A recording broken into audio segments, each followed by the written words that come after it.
And John, as to be expected, we wondered if this would happen, and it has played out. The former president confirming himself that he and his attorneys have been informed. He writes that I have been indicted. David, a very lengthy post from Donald Trump on his social media platform, Truth Social.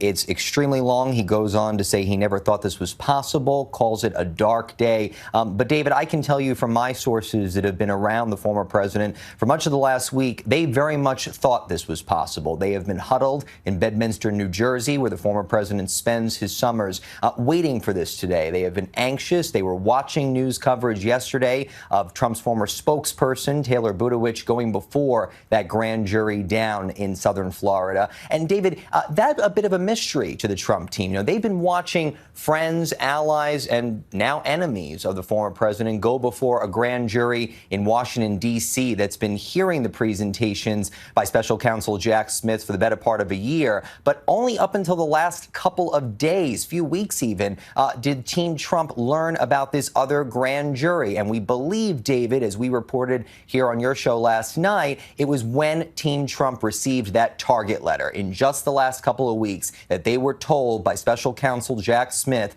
that the former president was indeed a target of that investigation. I am told by my sources that the president for the last couple of days has just been waiting for this, knowing it was coming. He joked to one aide, another one, of course, referring to his first indictment in Manhattan earlier this year. And we know that they are already planning a trip down to Miami, David.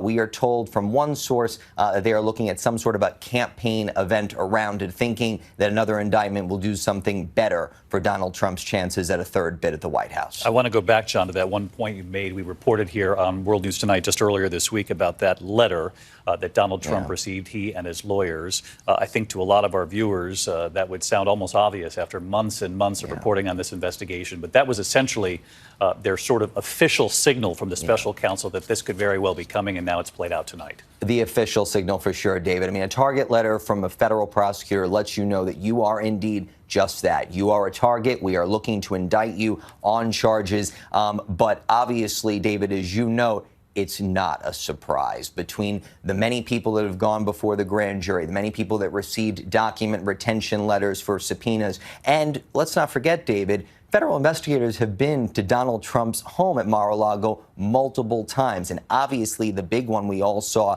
nearly a year ago, last August, where federal agents raided Mar-a-Lago looking for documents, looking for records. And as our team has reported, they found hundreds, Dave.